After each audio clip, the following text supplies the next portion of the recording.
تو یہ بتا دیا کہ اس گھر پہ کسی کی ذاتی ملکیت نہیں ہے کہ جس کو چاہے روک لے، جس کو چاہے اجازت دے، بلکہ یہ گھر تمام مسلمانوں کے لیے ہے جو اللہ تعالیٰ کی عبادت کرنا چاہتے ہیں۔ اور پھر سیدنا ابراہیم علیہ السلام کو اللہ نے حکم دیا وَأَذِّن فِي النَّاسِ بِالْحَجِّ، اور آپ لوگوں میں حج کا اعلان کر دیں۔ حضرت ابراہیم علیہ السلام نے عرض کی کہ میرے رب کریم، میری آواز کیسے لوگوں تک پہنچے گی؟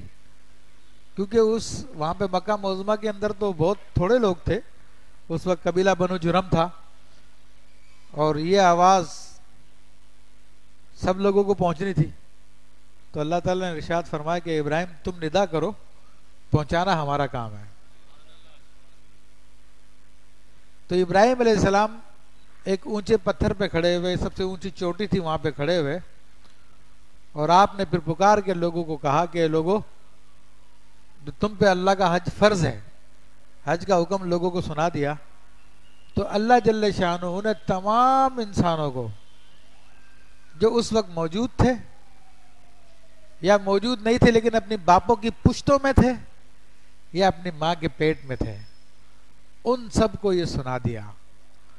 اور جس نے اس وقت لبیک کہا تھا اللہم لبیک لبیک اللہم لبیک، تو آج اس کو حج کی سعادت حاصل ہوتی ہے۔ یہ بھی اللہ تعالیٰ کی عظیم رازوں میں سے ایک راز ہے۔ تو حکم دیا کہ ابراہیم آپ لوگوں میں حج کا اعلان کر دیں، یا تو کا رجالن، وہ تمہارے پاس پیدل حاضر ہوں گے، وعلی کل دامر، اور ہر دبلی اونٹنی پر، یاتین من کل فج عمیق، جو دور کی راہ سے آتی ہیں۔ یعنی دبلی اونٹنی اس لیے فرمایا کہ جب اونٹ پہ بیٹھ کے جب دور دور سے لوگ سفر کریں گے تو وہ چل چل کر پتلی ہو ہی جائے گی۔ ظاہر سی بات ہے کہ ہندوستان پاکستان سے اونٹ پہ بیٹھ کے حج کے لیے جائے گا، جیسے کہ پہلے یہی راستہ تھا، یہی ذریعہ تھا، نہ سمندر کا راستہ تھا نہ ہوا کا راستہ تھا، اس وقت ایجادات نہیں ہوئی تھی، تو لوگ اس طرح قافلوں میں جایا کرتے تھے۔ تو فرمایا کہ دبلی اونٹنی پر سوار ہو کر جو دور دراز کے راستوں سے آئیں گی تو سب کے سب لوگ تمہارے پاس حاضر ہو جائیں گے۔ اور یہ آیت طیبہ اور اس سے آگے والی آیت طیبہ بڑی زبردست آیت طیبہ ہے، اور عام طور پہ خاص طور پہ جو تعویذات بنتے ہیں برکت کے لیے کہ کاروبار میں برکت ہو جائے، گاہک زیادہ سے زیادہ آ جائے، تو اسی آیت کو جو ہے اس نقش کے اوپر عام طور پہ اس کے گرد لکھا جاتا ہے۔ تو اس آیت کی برکت سے لوگ پھر آتے ہیں۔ لِيَشْهَدُوا مَنَافِعَ لَهُمْ، تاکہ لوگ یہاں پر آئیں اور انہیں فائدہ اٹھائیں۔ اور لوگ کیا فائدہ اٹھائیں گے؟ دنیا کا فائدہ تو یہ کہ جب حج کے لیے آئیں گے تو تجارت بھی ہوگی، اور تجارت ہوگی تو قوم کو فائدہ ہوتا ہے۔ آج کسی بھی ملک کی اکانومی مضبوط کرنے کا ذریعہ یہی ہے کہ وہ ملک تجارت سب سے زیادہ کرتا ہے۔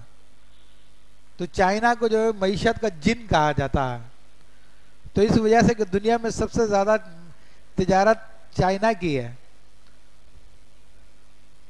تو یہ حج ایک ایسا ذریعہ تھا جس کو مسلمان شروع میں استعمال کرتے بھی رہے، تو جس کی وجہ سے مسلمانوں کی اکانومی خاص طور پہ یہاں پہ مکہ معظمہ کی اور جو بھی علاقہ تھا ان کی اکانومی بڑی مضبوط ہوتی تھی، اور لوگ دور سے سامان لے کر آتے تھے، راستے میں بیچتے تھے، وہاں پہ بیچتے تھے، وہاں کے لوگ بیچتے تھے، وہاں کی ضرورتیں پوری ہوتی تھی، پوری دنیا کے لوگ آتے تھے، اور ساری دنیا کی ثقافت وہاں پہ آ کے جمع ہوتی تھی، اور وہ ثقافت پھر دنیا میں ٹرانسفر ہوتی تھی تاکہ وہ اپنے منافع پائیں۔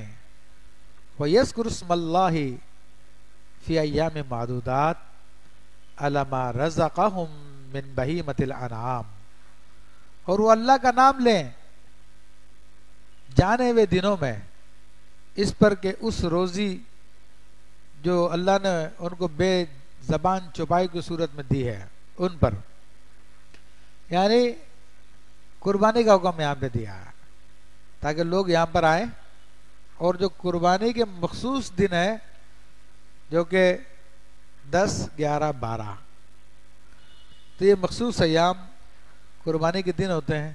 حج والے بھی انہیں دنوں میں قربانی کرتے ہیں، تو ان مخصوص ایام میں ان جانوروں پہ اللہ کا نام لے کر پھر ان کو ذبح کر دیں.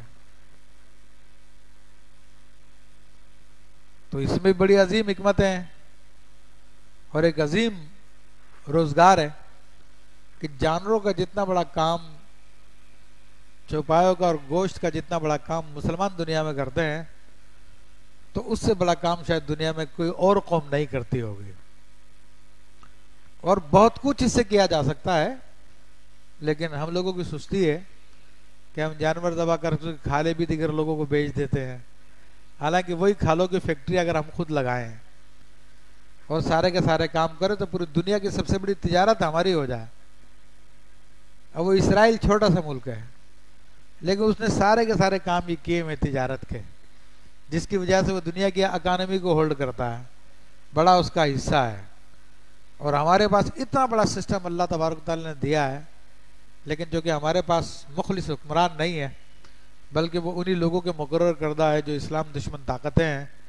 تو اس لیے ان تمام منفیت کو جو اللہ نے مسلمانوں کے لیے ایسے طریقے سے رکھ دی ہے، کچھ چاہے یا نہ چاہے مگر یہ کام ہوتے ہیں، تو اس موقع کو وہ ضائع کر رہے ہیں.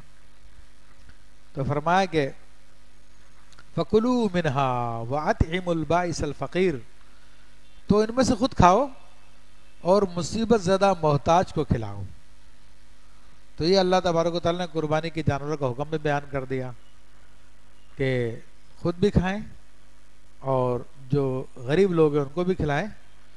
اور جو مستحب عمل ہے وہ قربانی کے گوشت کے 3 حصے کرنے ہیں، اور حج کے جانوروں کا بھی یہی حکم ہے کہ اس کے بھی 3 حصے کیے جائیں، اور ایک خود کے لیے رکھا جائے، خود کھائیں، ایک رشتہ داروں کو، دوست احباب کو، اور ایک جو غریب و فقراء کو دیا جائے.